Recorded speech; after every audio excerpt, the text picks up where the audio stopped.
Amid rising global tensions, Europe is once again being forced to reassess its defense capabilities. Russia's attack on Ukraine has shaken the foundations of European security, which has traditionally relied on diplomacy and alliances. Germany, a key pillar of NATO and Europe, is now facing the reality that its military is lagging behind modern threats. After decades of restraint in military spending, Berlin is now shifting gears. For the first time in decades, Germany is speaking openly about the need to strengthen its combat capabilities. Amidst the various modernization plans, one surprising idea emerged from within the German military itself. A senior official at BAINBU, Germany's military procurement agency, made an unusual suggestion. He stated that Germany should consider purchasing UAVs, unmanned aerial vehicles, from Turkey. This statement shocked Europe, as Germany traditionally relies on Western technology, not on Eastern partners. But this time, pragmatism trumped political conventions. The official emphasized that the world is changing with the conflict in Ukraine and China's rising power, and the world is becoming smaller. In such a landscape, Turkey is seen as a strong and experienced NATO partner on the battlefield. This call reflects a shift in mindset in Berlin, from caution to strategic realism for Germany, where cooperation with Turkey is more than just a matter of purchasing technology. This signals the formation of a new defense axis within NATO that is more adaptive and aggressive. In recent months, political contacts between Berlin and Ankara have increased significantly. German Chancellor Friedrich Merz met directly with President Recep Tayyip Erdogan in Ankara. During the meeting, Erdogan called on both countries to put past difficulties behind them and open a new chapter in the defense sector. He emphasized the importance of cooperation on military-industrial projects and strategic technology.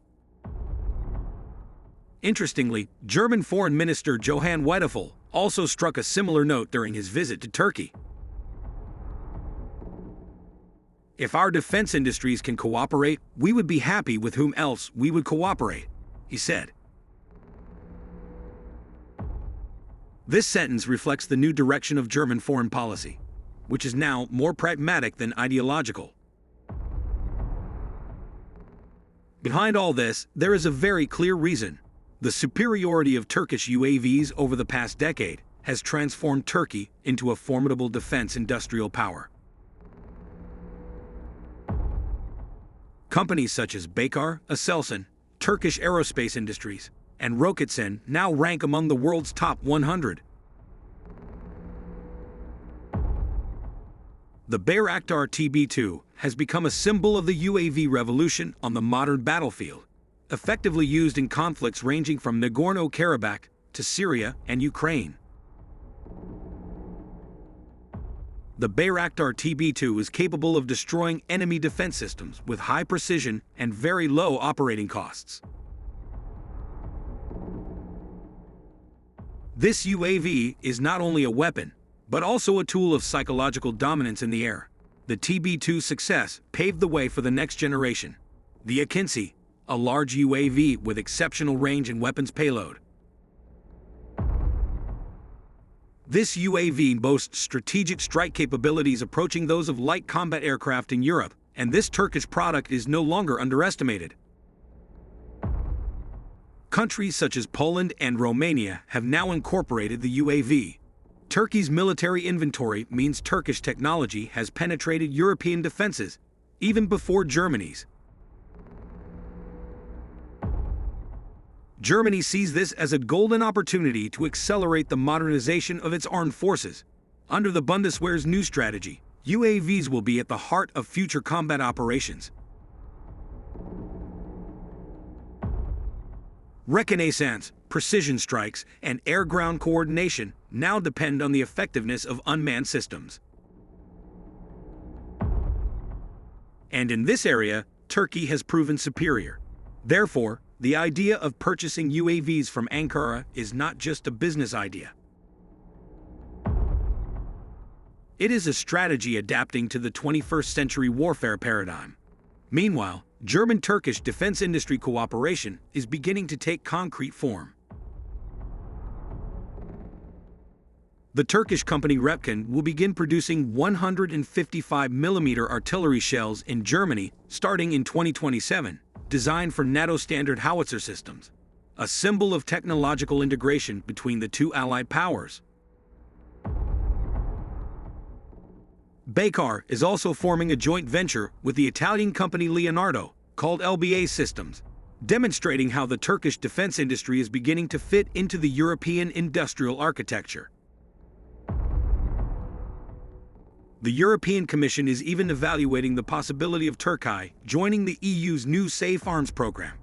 This represents a major transformation in Turkey's position in Europe. Once considered a fringe player in NATO, Ankara has now become a new center of gravity in defense technology. From Germany's perspective, this cooperation offers strategic advantages that are hard to resist.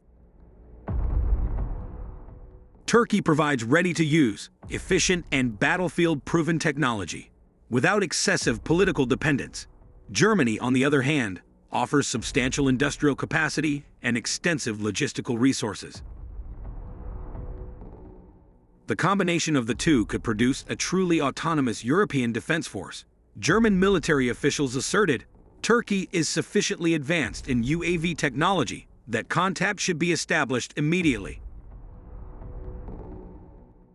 This open recognition that technological power is no longer monopolized by the West has led to the world of defense entering a multipolar era, where innovation can emerge from anywhere, including Ankara. If this cooperation is realized, Germany and Turkey will create a new chapter in NATO's military balance. This alliance will not only strengthen both countries, but also change the landscape of European air power. Turkish UAVs, with their efficiency and destructive power, could be the key to a new air superiority for Europe. However, behind this opportunity, there is a political dimension that cannot be ignored.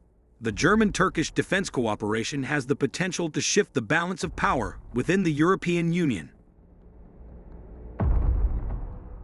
Some countries, notably France and Greece, view the Berlin-Ankara closeness with great caution. Because behind the UAV and weapons projects lies a new diplomatic force that could reshape the landscape of regional alliances. For Ankara, this is an opportunity to demonstrate that Turkey is no longer simply a gateway between East and West, but a center of military innovation that is shaping the course of modern warfare. For Germany, this is a test of geopolitical maturity, able to balance relations with Western allies, while opening up space to efficient and influential non-Western partners. If this relationship succeeds, the future of European defense could change dramatically, faster, more flexible, and less dependent on the United States. Turkey's UAVs are more than just unmanned flying machines. They are symbols of strategic independence, technological discipline, and a shift in the global military landscape. Germany recognizes this, and its decision to study, and perhaps even purchase, Turkish UAVs is not just a tactical decision, but a strategic one that could shape the future of European power. In an era where air superiority is crucial for victory, this new alliance could be a game-changer, making European skies no longer a symbol of weakness, but a new assertion of strength. And Germany, with its pragmatic approach, is demonstrating that true strength lies in adaptability. The world is changing, and the German-Turkish alliance may be the most significant symbol of change in modern European defense.